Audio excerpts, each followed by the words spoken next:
Can you hear this out of the thing? Yes. Yep. More or less? I don't know what the thing is. All right.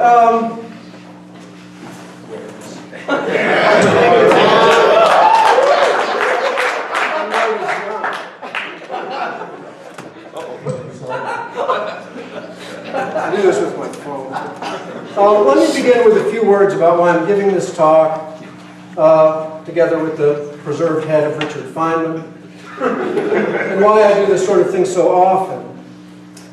It seems to me that far too many of our students here at Geneseo, as at most colleges and universities these days, only ever hear one side of very controversial issues carefully articulated, and receive only caricatures, if that, of the views of people who seriously disagree, together with attacks on dissenters themselves as unreasonable, if not wicked, people. So I make an effort to present dissenting views on topics like this, where it seems to me that the moral consensus is making public disagreement difficult, so that interested students can at least hear something from the actual other side before they make their minds up for good. And I can say whatever I like with no real risk because I have tenure. And at this point in my career, it really doesn't matter whether anybody thinks I'm full of shit. So today I want to criticize the theory and practice of what's called sustainability. And this will involve a lot of talk about the issue of climate change. I want to acknowledge up front that I am not a climate scientist and don't want to pose as one.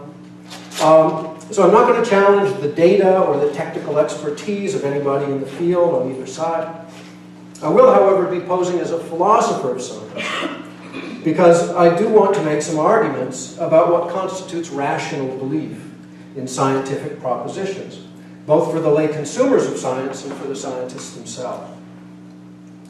Because I'm posing as a philosopher, and because I really do respect the views of people on the other side, and because I promised my critical thinking students that I would be perfectly reasonable, I'll try not to indulge in the kind of snarkasm on this topic that typically appears on the internet.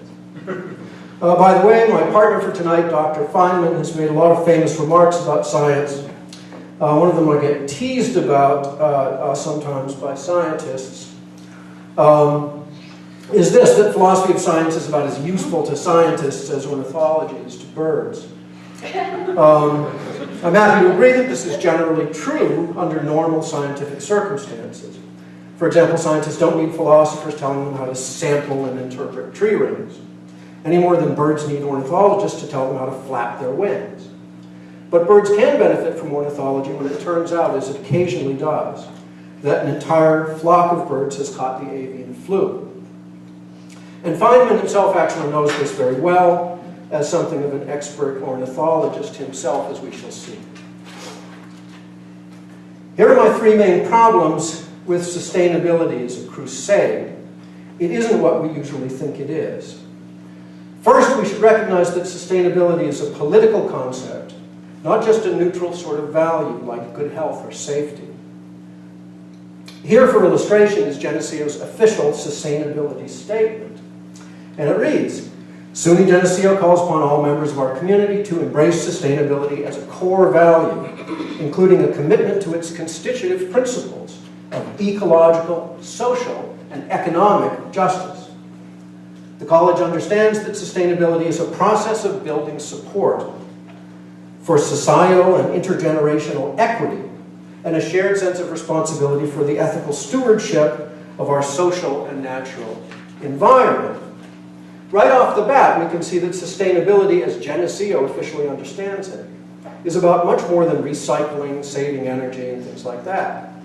It's also about social and economic justice, and about getting people to support these goals so that our society, as well as our environment, can be managed in an ethical way. Now, social and economic justice may be fine concepts, but they are certainly also political concepts, and ones associated only with the political left. The political right does, of course, by the way, have its own conception of justice. But it's one in which justice in the social and economic realms is defined as whatever follows from respecting the rights of individuals, not of social or economic groups. That's why people on the right almost never talk about social justice or economic justice per se, They're not separable concepts for them. Second, I want to stress that the practice of sustainability, even just within the sphere of strictly environmental projects, has potential and actual bad consequences. For one thing, the stuff is expensive. SUNY, for example, has spent a great deal of money, facilities planning says they can't tell me how much, on sustainability measures for all of the new building and renovation projects on our campus over the last few years, including solar panels, rain recyclers, and hundreds of geothermal wells to help with heating. Where do you suppose this money comes from? If we hadn't spent it on greening our campuses, couldn't it have been spent on something else that was perhaps more useful? One way it could have been spent differently could have been not borrowing it in the first place. Because New York State is currently $300 billion in debt, which comes to about $15,000 for every man, woman, or child in the state, a state that already has the highest taxes in the country. Do you suppose that nobody has to pay this money back with interest? Most of the people who borrowed it will die before it has to be paid back in full, but you guys will not. Even if the solar and geothermal devices end up saving energy and other expenses, even up to the point of recouping the initial investment over the next generation or so, they won't have paid for themselves unless they also recoup all the interest on the debt that we've incurred funding these upfront expenses. And we will never get back the opportunity not to have borrowed that money in the first place, or to have spent it in more productive ways. Besides being expensive, sustainability initiatives sometimes seem to be purely symbolic. And don't really do anything other than advertise sustainability. For example, these big hand drying machines that we have in almost all of the restrooms now. It's not clear that these things save any energy at all compared with paper towels. But they do make lots of people really angry because these blowers are incredibly loud, especially in the basement men's room in Wadsworth, coincidentally near my office, which is a tiny space. My little fantasy every time I'm in there is to yank the damn thing off the wall, strap it to my back, and fly over to the building where they store paper towels. Moreover, these sustainability initiatives can have serious harmful effects on people and society. Arguably, these hand dryers, not just unpleasant, but are positively unhealthy.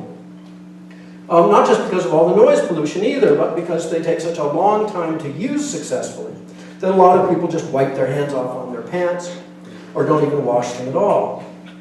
Moreover, studies have shown that these blowers actually scatter germs all over the room rather than letting them all get collected and disposed of in a biodegradable piece of brown paper. This stuff is only on a little local scale, obnoxious as it is. Large-scale sustainability measures can do serious damage to the economy, and not just by wasting money. California now has a law that requires 33% of electricity to come from renewable sources by 2020. 6 years from now. That might be a nice sounding idea, but the problem is that renewable sources are far more expensive than fossil fuels. So the price of electricity is expected to increase by 1/3 to 1/2 over these same 6 years. People like us with nice jobs and educations can probably afford the extra $500 a year. But that can be a real burden on people making low-end wages. Sustainability also depends on what I take to be 3 major unjustified tools or assumptions. It seems that what justifies all this expense, trouble, interference, and coercive behavior in the minds of people who promote the value of sustainability is the belief that we are acting in the face of a critical environmental problem that has not just local but planetary scope. A belief that's been circulating in the West in one form or another for many decades at least, but that's currently anchored to a particular apocalyptic theory about climate change, which I personally don't find very plausible. Backed by a supposedly strong consensus among scientists, for which I don't see very convincing evidence, despite the frequent use of the number 97%, and enforced by formal and informal measures against dissenters, often called deniers, denialists, spoken of as anti-science. that are a travesty of scientific ethics. All in all, this climate crisis theory, if it is science at all, strikes me as closer in spirit to medieval authoritarian science than to the modern science of the 20th century. Here again is SUNY's official statement on sustainability. We endorse the broad scientific consensus that human demands on the planet threaten the ecological, social, and economic resources upon which our global society depends. Okay, maybe. But this is a lot to endorse, and extraordinary claims require extraordinary evidence. Here's a very concise statement of what scientists supposedly agree about based on a recent survey of scientific literature that I'll get to later in the talk. This is a tweet from tweet from a, wait a minute. This is a tweet. I can also use a telephone. 97% of scientists agree. Climate change is real, man-made, and dangerous. And then it connects to the study. Let's compare this with how non-scientists seem to be thinking about climate change right now. Here's a Gallup poll from a few weeks ago asking people how much they worry about each of 15 problems of current political interest. The economy comes first, no big surprise there. What might be surprising, though, is that climate change ranks near the bottom, and the environment in general not much higher. Even among Democrats, climate change rises only to 11th out of the 15 problems. So there's considerable tension here between what SUNY Geneseo and the federal government think is a critical problem and what ordinary people seem to think is a relatively minor problem, if a problem at all. In fact, it looks like most people don't even believe that the great consensus favoring this theory even exists. I'll skip those.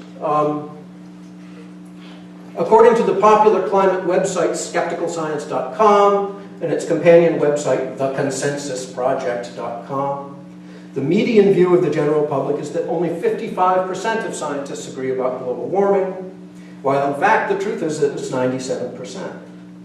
How can ordinary people get it so wrong? There seem to be two popular theories that attempt to diagnose this consensus gap, as it's called, in the perception of objective facts. The first diagnosis is that there's something wrong psychologically with people who don't believe that we're facing a climate change crisis.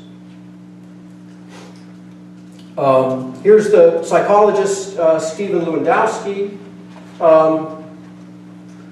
in a controversial but widely celebrated article published last year. He says, among American conservatives, but not liberals, trust in science has been declining since the 1970s. Trust in science. There are also growing indications that rejection of science is suffused by conspiracist ideation. Look that little phrase up on Google, and it's very popular now. That is the general tendency to endorse conspiracy theories, including the specific beliefs that inconvenient scientific findings constitute a hoax. This is from a published paper called NASA Faked the Moon Landing, Therefore Climate Science is a Hoax, an Anatomy of Motivated Rejection of Science. There are a lot of problems with this survey, but I won't talk about them now. This study really struck a chord with journalists and people in the climate change community. But I doubt that many of them really believe that most deniers, as they call them, are literally crazy. There are just too many deniers. If as seems to be the case, something like half of the American public just don't believe that we're having an environmental crisis.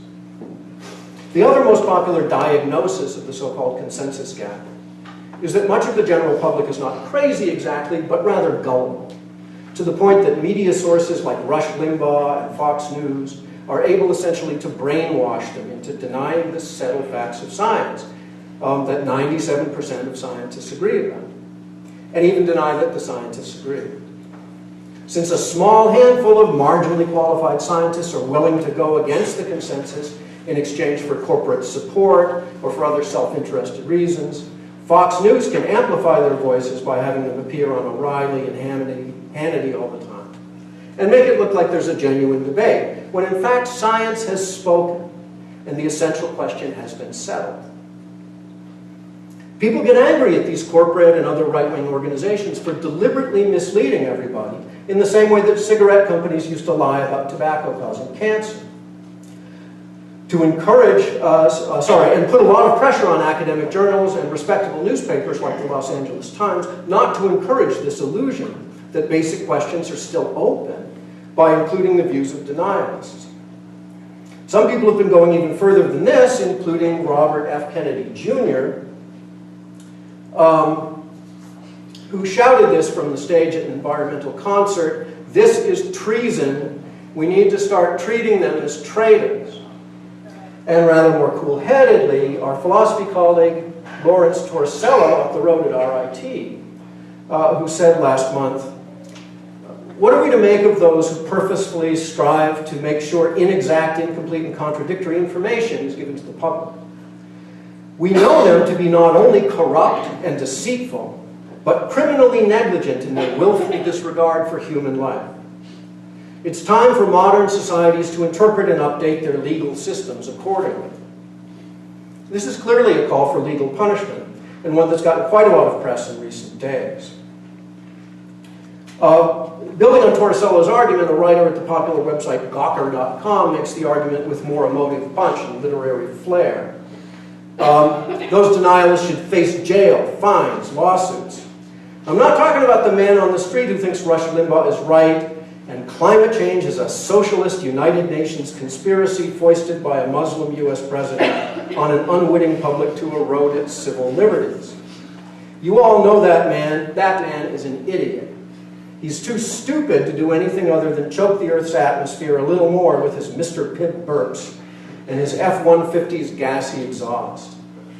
I'm talking about Rush and his multi-million-dollar ilk in the disinformation business.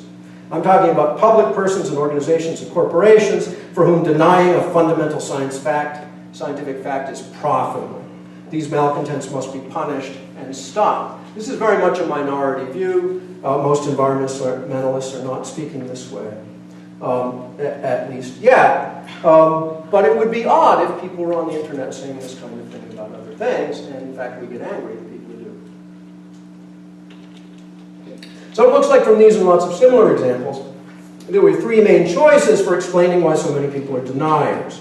Either they're kind of paranoid, or they're corrupted by greed, or they're too gullible to resist anti-scientific propaganda of the corporate-sponsored right-wing media. Now here's the problem with all of this diagnostic explanation of dissent from my point of view. I myself do not believe that we are in a climate crisis, and I don't think that any of those explanations comes close to fitting me. I'm not in the pay of Exxon or the Koch brothers. I'd like to be. And I'm not stupid or gullible. I flatter myself that I'm the opposite of those things. And as far as the psychiatric diagnosis for denialism goes, well, I'm taking my medication, and my probation officer tells me that I'm doing really well. So I don't think that that's the problem either. In fact, I know a lot of people who are very smart, well-educated, scientific-minded kinds of people who attend to and understand the things that spokesmen for mainstream science have been saying about climate change. They just don't believe them.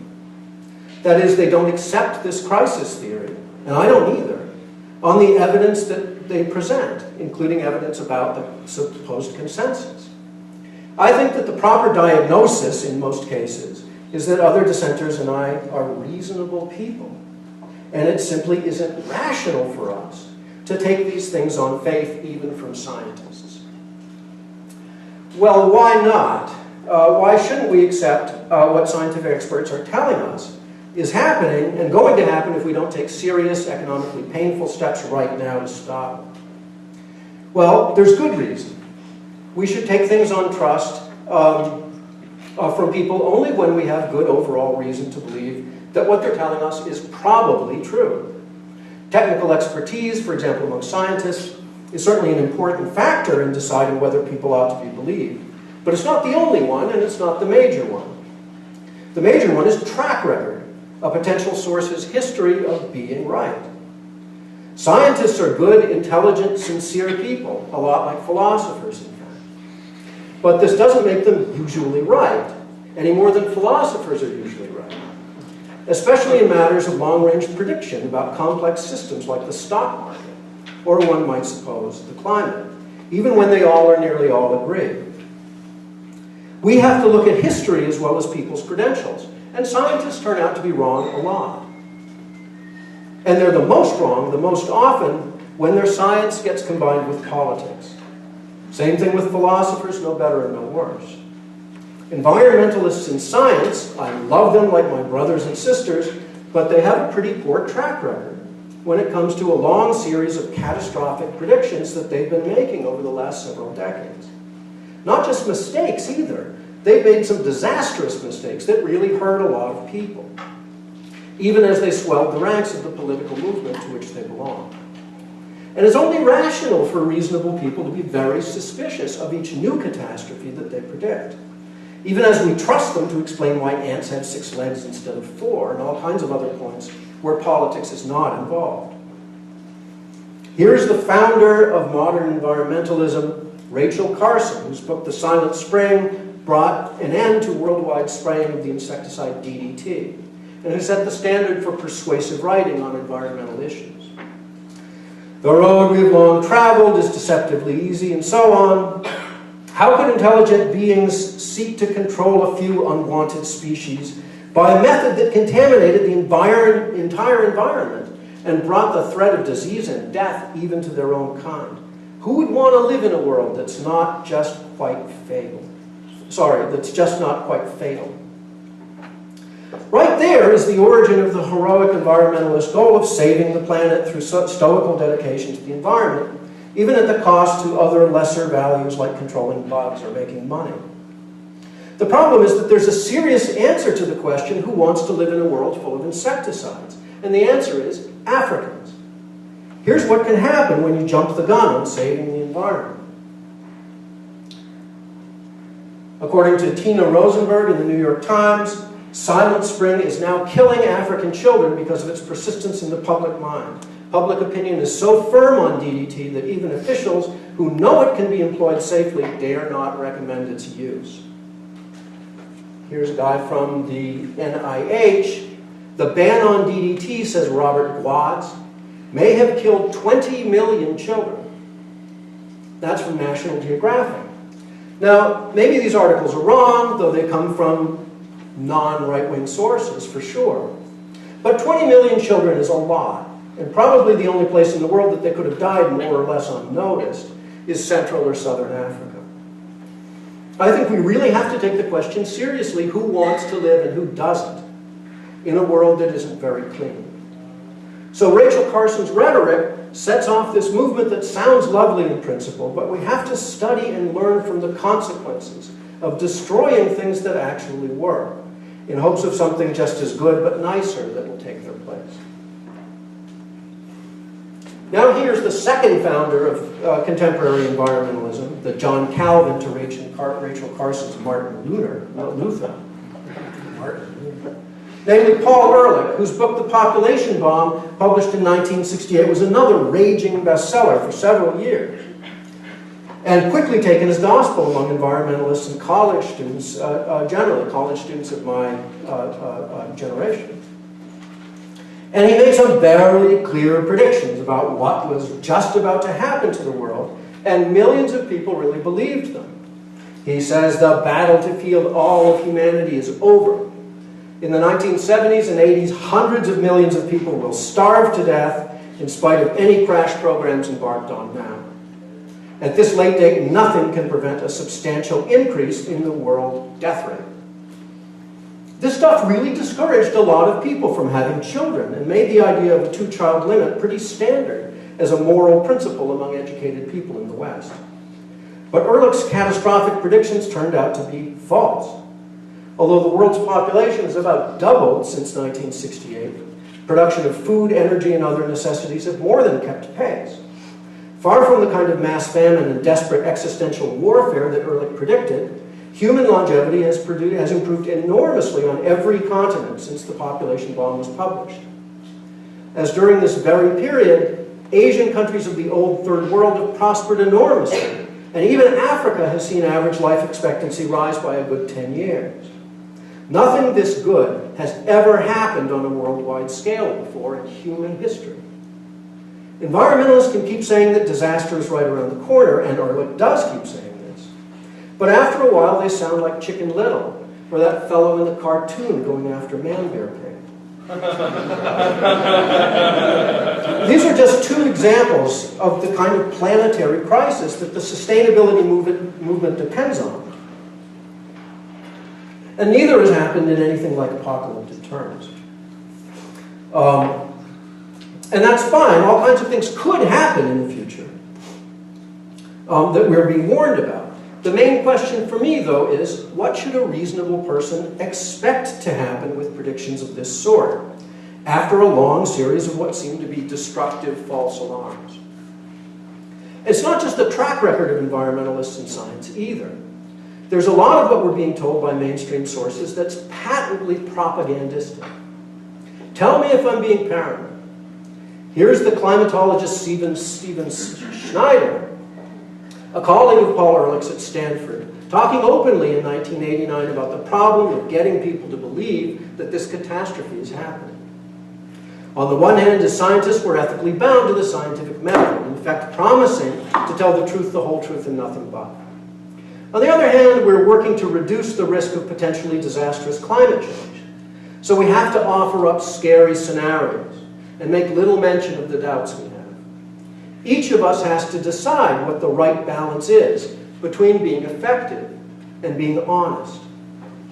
It can hardly be called paranoid for a reader to take this person at his word, when we are in fact being offered scary scenarios with little mention of doubts. I like scientists a lot, but I don't want to have to wonder whether I'm being manipulated every time I talk to them about important things, because they're always balancing being effective against being honest. I just want them to be honest. Is the climate movement being honest with the general public now, or isn't it? There are parts of the public presentation of the climate crisis that we can easily evaluate without being scientists ourselves. For example, the mascot of climate change is the beautifully endangered polar bear. We can't actually tell for ourselves whether there's evidence that they're being endangered. If that's just a matter of their possibly being wiped out at some point in the future, if the most extreme climate disaster scenarios turn out to be true, in which case lots of stuff gets wiped out. But we can tell some things. Here's the picture that children look at all the time, or pictures like it. The poor polar bear who's stranded on the little piece of melting ice. It looks like he's probably going to drown if we don't save him somehow. The problem with this picture is that polar bears are aquatic. They are marine mammals. They have webbed feet. They have inches of blubber and special fur to help them keep warm in freezing water. They are, in fact, the most powerful mammalian swimmers that can also walk on land. They can swim for hundreds of miles without stopping. Here's the record, according to National Geographic. This female polar bear swam 426 miles in a row over the course of 9 days without stopping.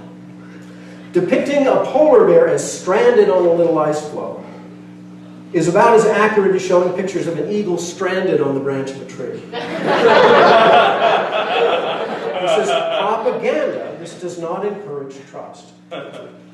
Taken more seriously as science is this famous graph called the hockey stick, which shows a vivid correlation between atmospheric CO2, the blue line, and global temperature in red, both looking pretty stable over the last 1,000 years until about 100 years ago, when we see a sudden exponential-looking increase in both. There's more fluctuation in the temperature changes, but they really look like two things are tightly connected. But this kind of graph is really misleading. For one thing, the CO2 levels and the temperature are on totally different scales. And the fact that they touch at both ends of the graph is completely arbitrary. It's the choice of the person who makes the graph. I don't say this is abnormal, but it can be very misleading. Moreover, what looks like a very sharp and even scary increase on the right side of this graph is also just an artifact of how the scale is placed on the y-axis. If you want to make a big visual impact, you can stretch these things out as much as you like. So here's Al Gore from his movie An Inconvenient Truth, showing that he needs mechanical assistance to get up to where CO2 is driving global warming off the charts. But if you attend only to the data, not its representation, what's being depicted as a monstrous increase over the last century is actually all taking place within 0.8 of a degree centigrade. Is that a lot? Should we be frightened by that kind of change? Well, maybe, but not from looking at this graph. Stretching things out like graphs, in graphs like this to make them look impressive is in fact the oldest statistical trick in the book. I know this because I have the book. Here it is. How to Lie with Statistics by Darrell Huff. This was published in 1954 and was a bestseller for several years thereafter. And we have 9 copies of this in the library.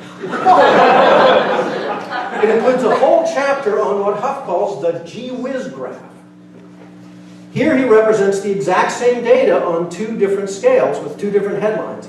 Government payrolls up, and if that's what you want people to see, or government payrolls stable, if that's what you want people to see. Try the same thing with the hockey stick by graphing the data in plain old Celsius degrees. And here it is.